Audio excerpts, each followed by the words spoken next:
The scrapyard planet of Kyrax Hesivan was where the galaxy sent its broken things. Shattered starships, obsolete drones, and forgotten war machines formed mountains of rust and regret beneath twin crimson suns. Among these ruins lived Maya, and she too was broken. She crouched behind a collapsed cargo hauler, her single wing folded against her scaled back. Where her left wing should have been, only scarred tissue remained, a memento from the plasma explosion that had also taken her right leg below the knee. The prosthetic she'd cobbled together from hydraulic pistons and scrap metal clicked softly as she shifted her weight.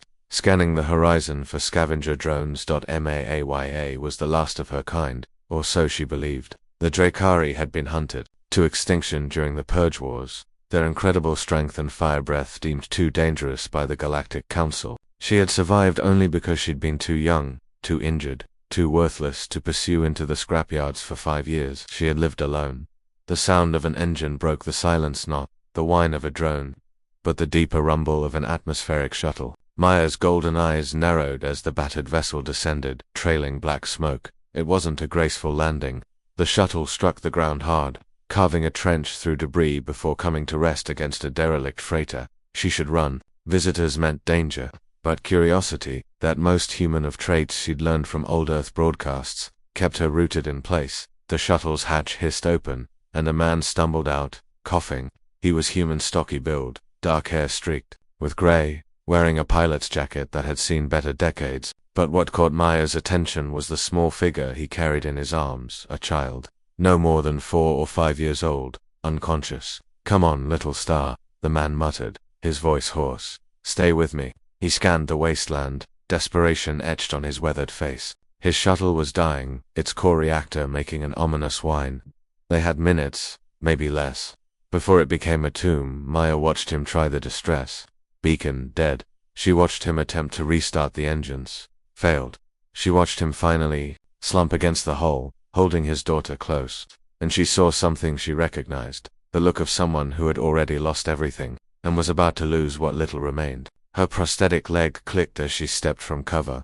The man's head snapped up, hand moving to a sidearm that wasn't there. His eyes widened at the sight of her 7 feet tall, covered in crimson scales, with horns that curved back from her skull. A dragon, a monster from the stories. "Please," he said, voice cracking, "please don't hurt her. Take me, but let Zara live." Maya tilted her head, studying him. In 5 years, she had forgotten how to speak any language but her own thoughts. But she understood fear, and she understood love.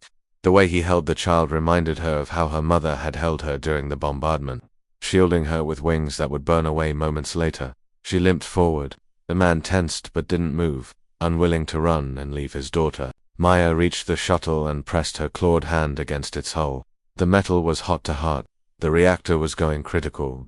She pointed at the man, then at the child, then at her back. "You want to help?" The man's voice was disbelieving. Maya nodded once, sharp and certain. "We're too heavy for you." "You're injured," she growled, low and impatient. "Humans, always talking." She reached down and, with surprising gentleness, plucked the child from his arms. The girl was featherlight, her breathing shallow. Radiation sickness, probably. Maya nestled her against her chest, where her scales were smoothest. "My name is Ferret," the man said, as if names mattered in the face of death. "Thank you." Maya turned and began to run, her gait uneven but swift. Behind her, Ferret struggled to keep pace. Her prosthetic leg whirred and clicked with each step, the hydraulics straining. Her single wing spread for balance as she leaped over wreckage, navigating the maze of scrap with the ease of long familiarity. She led them to her shelter, a cargo container she'd reinforced with salvaged hull plating, buried deep in the labyrinth where the drones never ventured.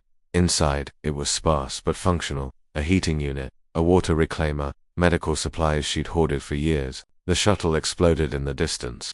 A brief new sun on the horizon. Maaya set the child down on her sleeping mat and immediately began examining her. The man Ferret watched in amazement as the dragon girl's claws, so deadly in appearance, moved with the precision of a surgeon. She'd learned field medicine from data cubes left behind by the military. Necessary knowledge when you lived alone. "Radiation poisoning," Ferret confirmed, his voice thick. "Our ship's shielding failed 3 days ago. I tried to get her to a medical station, but we ran out of fuel. I'm sorry I led us into a dead end." Maya paused, then looked at him with those luminous golden eyes. She raised her hand and began to trace symbols in the air-old Drakari healing signs. useless as communication but instinctive as breathing. Then she did something she hadn't done in 5 years. She opened her mouth, and flame emerged, not the devastating inferno of war, but a gentle, controlled heat that glowed soft blue. She held it above the child, and the air shimmered with energy. Drakari fire had properties that few species understood. It could destroy, yes, but it could also purify, heal, burn away toxins at the cellular level. That it was agony. Every second of maintaining that precise temperature sent pain screaming through her damaged lung system. Sweat beaded on her scales, her single wing trembled with effort. But she held it for 3 minutes. 4, 5. When she finally stopped, she collapsed against the wall, gasping. The child's color had improved, her breathing deeper. "You saved her," Ferret whispered, tears streaming down his face. "You saved my little star." Maya closed her eyes, exhausted beyond measure. She woke to the smell of cooking. Her emergency rations, terrible nutrition bars she'd been hoarding, were being heated over her salvaged heating unit. Ferret sat beside his daughter, who was awake now, looking around with wide, curious eyes. "Dragon," the child said, her voice small but clear. Ferret smiled sadly. "Her name is… actually, I don't know her name." Maya made a sound, part growl, part rumble. That was her name in Drakari, impossible for human vocal cords. "Can we call you Maya?" Ferret asked. "It means illusion in my language. Beautiful things you think can't be real." Maya considered this. A name, a human name. She nodded slowly. "Maya," little Zara repeated, and smiled. Over the following weeks, something unexpected happened. Ferret proved resourceful, using his engineering skills to improve her shelter. He fixed her prosthetic leg, replacing the grinding hydraulics with smooth servo motors from his destroyed shuttle. He talked constantly about his dead wife, about running from a war that had taken everything, about trying to give his daughter a future. And Maya, who had forgotten how to be anything but alone, began to remember. She taught them how to navigate the scrapyards, where to find water, which drones to avoid. Zara would ride on her shoulders, laughing as Maya's single wing would spread for balance. Ferret would cook their meager meals, and they would eat together like a family. A broken dragon, a desperate father, and a little girl who saw only wonder in the wasteland. One night, as the twin suns set and painted the scrap mountains in shades of amber and gold, Zara fell asleep between them. Ferret looked at Maya, this creature who should have been his species' enemy, who had every reason to leave them to die. "Why did you help us?" he asked quietly.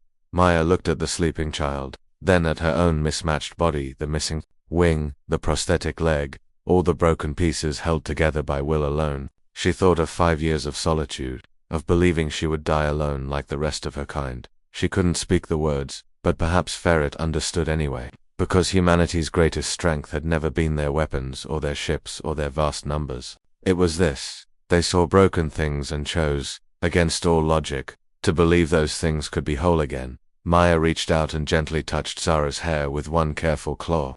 In that gesture was an answer, a promise, a future she hadn't dared imagine. She was no longer alone, and neither were they. The end.